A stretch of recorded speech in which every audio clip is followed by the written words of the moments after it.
Oh, when can we go back to Disneyland? Oh my gosh. Let's talk about that.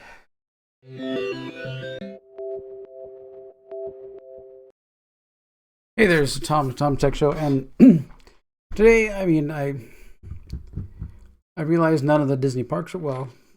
Some parts of some Disney parks, I think in Shanghai or something, were opened. I think I don't know, but when is Disneyland going to be open? I mean, I do have my app here. Let's open my Disneyland app, and my our pass is expired. May no, yeah, March 28th. So if I look at my tickets and passes now, uh, it now says uh, May 31st. So we've had a lot of time added onto it. So Disney is at least doing that. We'll keep watch on my app and see if our tickets continue to move. So we're actually going to get 2 free weeks because they keep moving it out by ends of the month, and they started the shutdown like March 14th. So we had those 2 weeks that were gone, but we're actually getting 4 weeks back. So that's gonna be good. Our passes were done being paid for, so we don't need any money refunded to us. It's just going to be a good free month kind of thing, or free extra few weeks.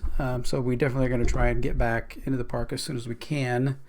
Um, to be back and have a little bit of fun after all this is over, because we're all going to need some stress relief, right? So we do have over the years of us going to the park, we have gotten to know some of the cast members very well, some of the very high up kind of cast members, and we've been in contact with them. Actually, they've been in contact with us. They reached out to us, which was amazing, and they've let us know that they're okay. We let them know that we're okay and stuff, and just some of those cast members that are there that really change your experience in the park. And really, it's all due to Mrs. Tech Show's food allergies, which are many.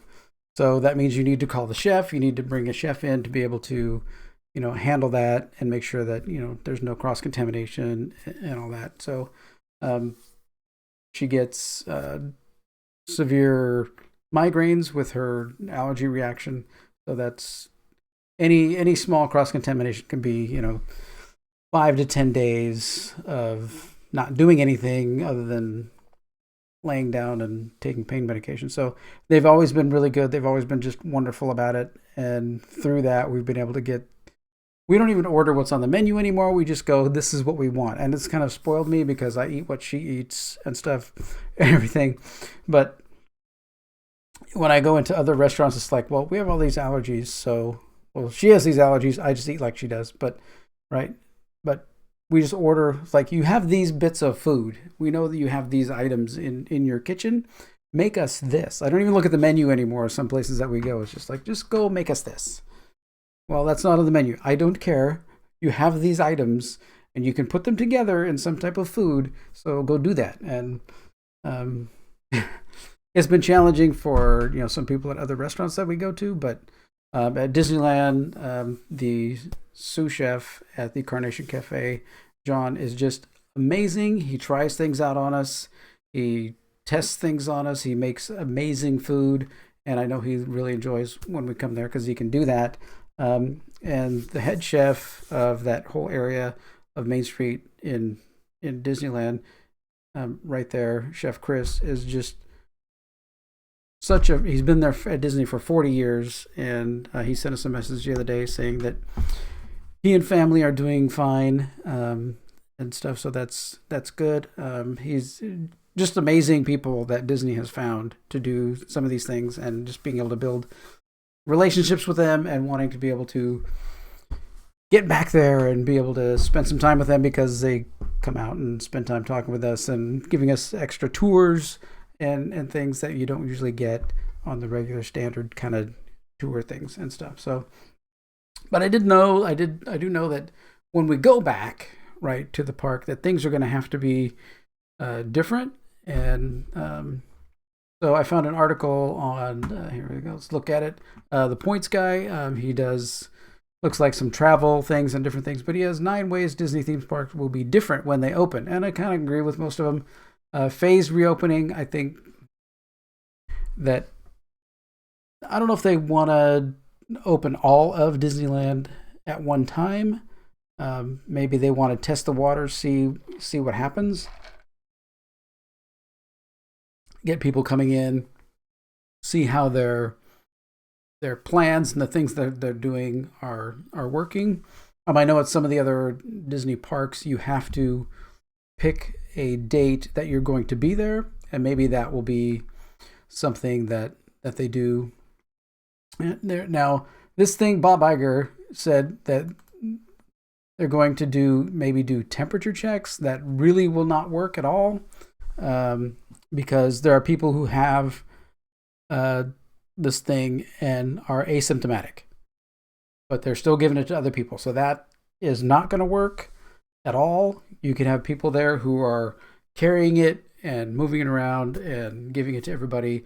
They don't even know it because their body is just not really reacting very much to it. So that's definitely a fail, that you don't want to do that. I mean, to get the people who are naturally sick, you don't want. I think if your kids are sick or you're sick, that you really should, in general, stay home and not be going to the park. The other odd thing about Bob Iger making the statement is, I thought the other Bob was in charge, but Bob Iger's still making all the announcements, which is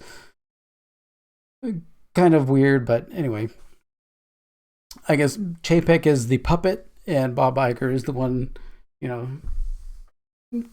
pulling the strings. So Chapek is the Pinocchio. And so anyway, here's another thing: eliminate fingerprint scans. Yes, so at Disney World, I guess they still use fingerprint scans when you buy things and you have your Magic Band and you have to do your fingerprint.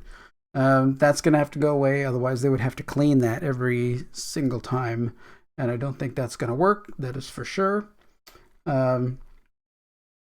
Mask requirements. So Shanghai guests reopened Disney shopping, dining, hotel areas. They must wear a mask, which there's been so much controversy about masks. I mean, in Asian countries, they often wear masks. Like South Korea, it's very common to wear masks. Here in the United States, not so much. The issue I have is you're going to get it by your hands and touching your face.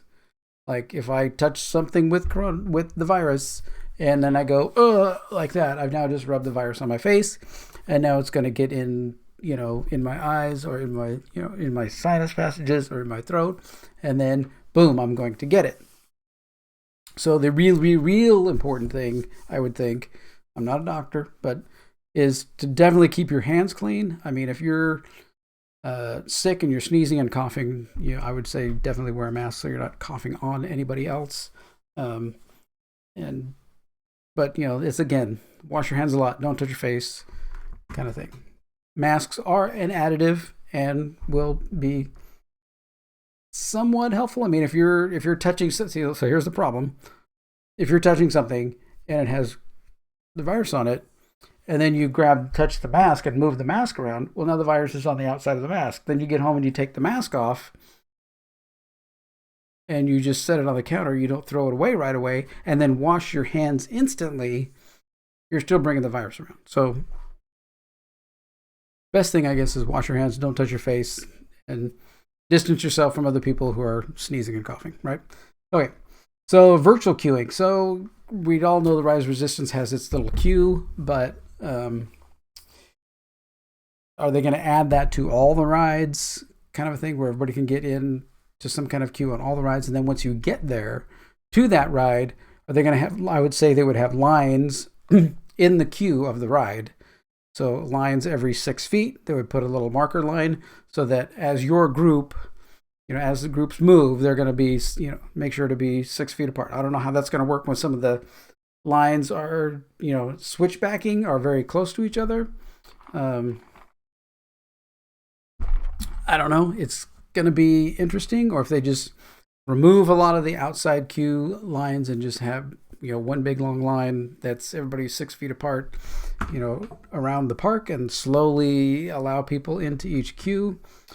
it's gonna be wild. That's gonna be a wild ride in itself, right? So skip the pre-show. Many Disney attractions tell a story.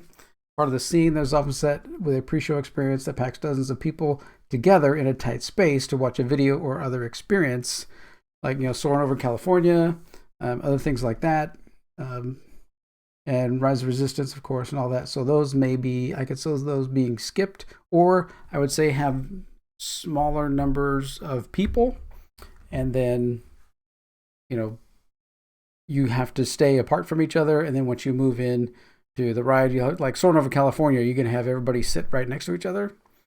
And is it going to be, is it going to be after every single time the ride runs, right? You're going to have somebody come through and clean all the chairs if you really wanted to be, diligent about it. So that's where it gets a little crazy. Can any rides really be, how can they be opened, right? Reduced capacity. Typically, Disney World has its maximum capacity and closes its gates. Additional number of guests on a very limited number of dates. Yeah, all of them closed. Like New Year's, 4th of July, different parks will be at maximum capacity. And I think they're going to have to do kind of the same thing they do at other parks, where you pick the day, you sign up for the days that you're going to go, and they know how many people are going to be there, and maybe attending the parks is just, we're going to go today. It's not going to happen. You're going to have to sign up for the day that you want to go, and then once that day reaches a certain capacity, nobody else can sign up and nobody else can show up, kind of thing. So that may be what's coming.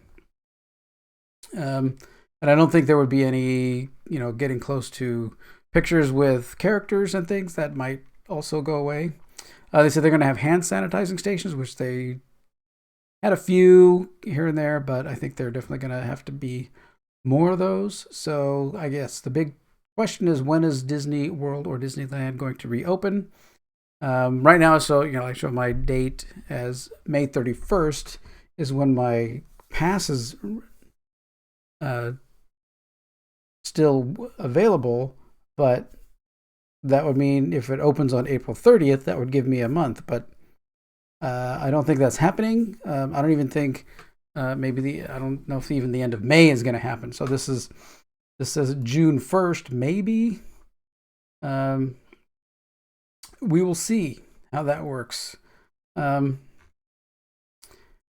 definitely going to be different. I think the hard part is, how do you get less people in there, less guests in there, then you're going to have less cast members, because you're going to be bringing in a smaller amount of revenue, and you don't want to have full cast members for everybody for all the different locations. Maybe not have all of the rides open, or definitely not all of the restaurants and shops are going to be open. And are you going to be able to sit down and eat, or is everything going to be takeout kind of eating? And how much cleaning and everything, that's going to be the big thing, is how much cleaning in between rides when people get on and off of rides are they going to do. That I think is going to cause the most headache if they have to do some kind of cleaning. Have somebody there with a spray thing, spray it down, wipe it all down and everything else, and then get the next people in it. That's going to just make lines horrifically long. It'll make, Peter Pan be, 6 hours or something to be able to go on that ride.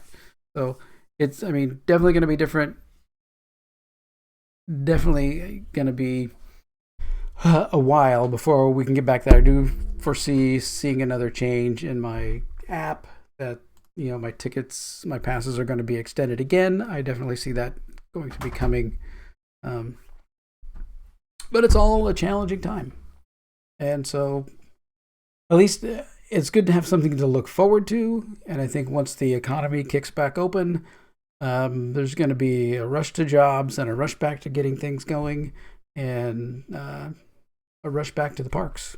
And I will definitely be heading to the park come heck or high water, and washing my hands a billion times. I might even wear gloves. We've been wearing gloves when we go to the store, so I'll probably wear gloves, little rubber gloves and stuff, as we go around, change them a couple times a day, wash our hands a couple times a day. and stuff. And don't touch your face. All right. Well, thanks for watching this. Hope everybody is staying happy and safe and healthy at home and has something to do to occupy your time. Oh, I was going through some stuff the other day. I wanted to show this. Roman came out. I was going through some stuff, and look what I found. I found my old Dreamcast. I don't have a Dreamcast, but I found my old Dreamcast, and the CD is in there. My Buzz Lightyear thing, so I'm going to put that back up here, and I'll put it down here with all my other Buzz Lightyears everywhere. And I found my claw, so we can, grab things and stuff. I got all my stuff.